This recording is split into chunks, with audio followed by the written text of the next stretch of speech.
नमस्कार विद्यार्थी मित्रांनो, मी अमोल आगरकर इंजिनियर अमोल चॅनलमध्ये पुन्हा एकदा आपले मनापासून स्वागत करतो। अतिशय महत्त्वाची महापारेषण भरती मागच्या वर्षी जी जाहिरात आलेली होती त्यामध्ये साधारण 390 इलेक्ट्रिकलच्या ज्या पोस्ट आहे त्याची एक्झाम अजूनपर्यंत झालेली नाही आहे। त्यानंतर पारेषणमध्येच ITI विद्युत सहायकच्या ज्या काही वॅकन्सी आहे 1903 पोस्ट त्याचीसुद्धा एक्झाम अजूनपर्यंत झालेली नाही आहे। विद्यार्थी काळजीमध्ये आहे, टेन्शनमध्ये आहे की आता एक्झाम कधी होईल। मध्ये आता SCBCचा मुद्दासुद्धा आलेला आहे, त्याचा GR सुद्धा प्रसिद्ध झालेला आहे आणि त्या रिलेटेड अपडेटसुद्धा आपण आपल्या चॅनलद्वारे दिलेला आहे। ठीक आहे, तरी काही विद्यार्थी मित्रांना कन्फ्युजन आहे, त्याच्यामुळे आपण आज ते क्लिअर करणार आहे। आणि प्लस महावितरण भरतीमध्ये जी काही मोठी जाहिरात आलेली आहे JEE विद्युत सहायक आणि account assistant BCom base BBA base वगैरे, तर त्यामध्ये JEEच्या वॅकन्सीज थोड्या कमी आहे आणि त्यामध्ये सुद्धा विद्यार्थ्यांवर थोडा अन्याय झालेला आहे गेट आणि डोमेसाइलच्या बाबतीत। तर त्या रिलेटेड वरचेवर आपण आपल्या चॅनलवर म्हणजे इंजिनियर अमोल चॅनलवर अपडेट्स देतच असतो। आता हा जो मुद्दा SCBCचा आलेला आहे GRसुद्धा बऱ्याच ठिकाणी तुम्ही स्प्रेड झालेला आहे किंवा बघितलं असेल टेलिग्राम चॅनलवर वगैरे। तर त्यामध्ये मित्रांनो मी ऑलरेडी सांगितलेलं आहे, परंतु मला परत विद्यार्थ्यांचे कमेंट आहे। तर सगळ्यात महत्त्वाची बाब म्हणजे महापारेषणमध्ये AE आणि विद्युत सहायक या दोन्ही एक्झाम पेंडिंग आहे। ॲक्च्युली पेंडिंग राहायला नको, या एक्झाम मार्चमध्येच व्हायला पाहिजे होत्या, परंतु आता इलेक्शन पिरियडमध्ये त्यांनी पुढे ढकलत आता ते जुलैपर्यंत अपेक्षा आपण करू शकतो। ठीक आहे, जून किंवा जुलैमध्ये अपेक्षा करू शकतो, कारण 4 जूनला इलेक्शनचा लोकसभेचा रिझल्ट आहे। त्यानंतर त्याच्यामध्ये जे काही अपडेशन आहे ते होईल किंवा एक्झामची डेट डिक्लेअर होईल, मी ऑलरेडी तुम्हाला सांगितलेलं आहे। आणि त्यामध्ये SCBCचा जो मुद्दा आहे तो महावितरणमध्ये 100% इम्प्लिमेंट होणार आहे हे आता कन्फर्म झालेलं आहे। ठीक आहे, तसं GRसुद्धा त्यांनी दिलेला आहे आणि त्यावर आपण व्हिडिओसुद्धा घेतलेला आहे, परंतु महापारेषणबद्दल अजूनही क्लॅरिटी नाही आहे। SCBCचा मुद्दा तिथे इम्प्लिमेंट होईल की नाही होईल याबद्दल क्लॅरिटी नाही आहे, परंतु काही विद्यार्थ्यांनी किंवा काही लोकांनी तिथे फोन केलेले आहे महापारेषणच्या हायर ऑफिसला किंवा हेड ऑफिसला मुंबईला।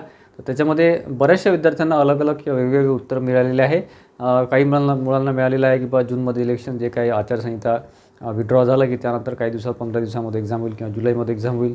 काही जणांना असं सांगण्यात आलं आहे की 2-3 महिन्यानंतर एक्झाम होईल। असे चित्रविचित्र उत्तर किंवा अलग उत्तर त्यांना देण्यात आलेले आहे। त्याच्यामुळे त्यांच्यावर डिपेंड राहू नका किंवा कुणी तुम्हाला काही सांगत असेल तर त्यावर जास्त काही तुम्ही त्याच्यामागे लागू नका, कारण त्यामुळे काय होतं की आपल्या अभ्यासातली जी ट्युनिंग आहे ती डिस्टर्ब होते मित्रांनो आणि आपला रिझल्ट हा डिस्टर्ब होतो। हा अनुभव आम्हाला महापारेषणची जी एक्झाम झालेली आहे, महाजनको एक्झाम झालेली आहे त्यामध्ये सुद्धा आलेला आहे।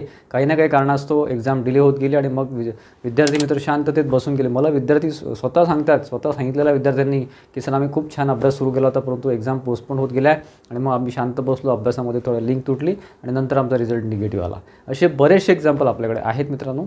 ठीक आहे, त्याच्यामुळे आता ती चूक करू नका, ती घोर चूक करू नका, त्याने तुमचं सिलेक्शन जाऊ शकते। ज्यासाठी विद्यार्थी मित्र 5-5, 6-6 वर्ष अभ्यास करतात, वाट बघतात।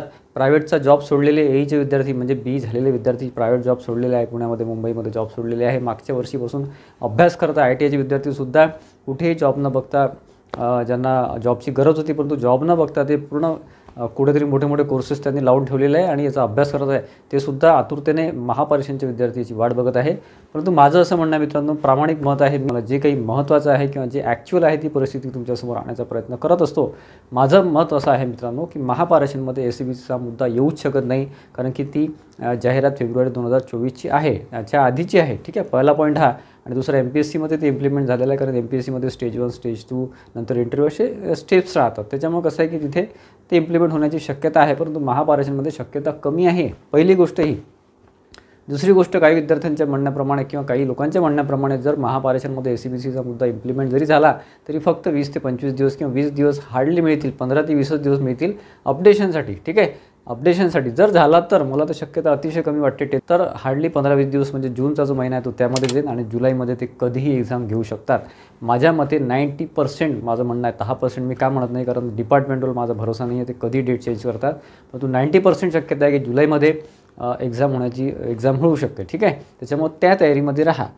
जून एंडपर्यंत तुम्हाला एक्झाम डेट कळून जाईल आणि जुलैमध्ये कधी एक्झाम होऊ शकते, ती विद्युत सहायक असो किंवा AE पारेषण असो। ठीक आहे, ही एक्झाम होऊ शकते, त्याच्यामुळे तयारीमध्ये राहा। आता एकही दिवस वाया घालू नका किंवा आता कोणीतरी तुम्हाला सांगितलं असेल किंवा 2-3 महिने लेट आहे, ऑगस्टमध्ये आहे, सप्टेंबरमध्ये आहे, या भानगडीत पडू नका, कारण की कसं आहे कधी निगेटिव्ह पीपल किंवा निगेटिव्ह न्यूज असतात ना, ते आपल्याला डिस्टर्ब करतात। जुलैमध्ये एक्झाम होईल असं टार्गेट ठेवून अभ्यास करा। हार्डली मागे पुढे होईल, 15 दिवस इकडे तिकडे होईल, थोडंसं ऑगस्टच्या स्टार्टमध्ये होऊ शकते, परंतु अभ्यास हा जुलैच्या टार्गेटनीच करा। जेणेकरून तुमचा अभ्यास हा जेवढा झाला असेल त्यापेक्षा आणखी स्ट्रॉंग होईल.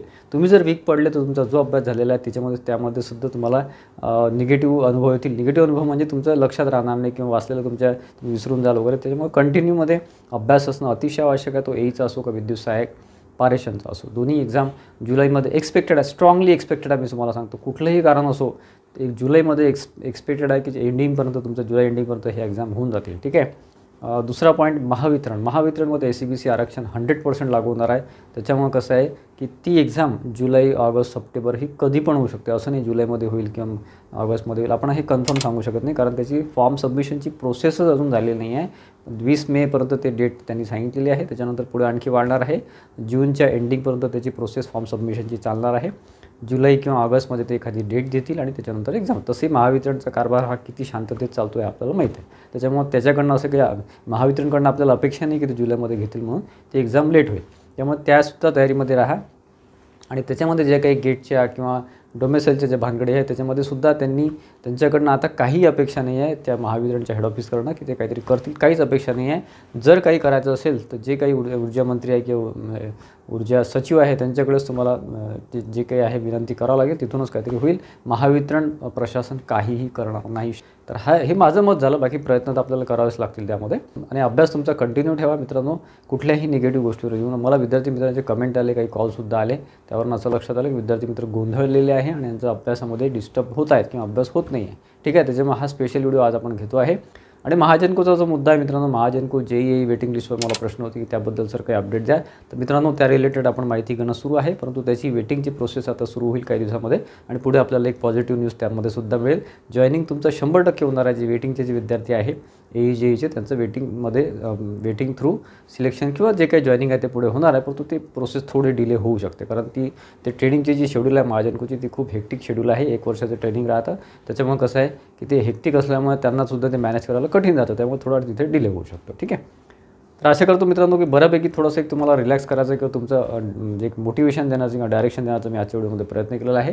आजचा व्हिडिओ आवडला असेल तर प्लीज व्हिडिओला लाईक करा आणि जास्तीत जास्त विद्यार्थ्यांमध्ये शेअर करा जेणेकरून त्यांनासुद्धा कुठेतरी काहीतरी एक दिलासा मिळेल आणि ते अभ्यासाला लागतील.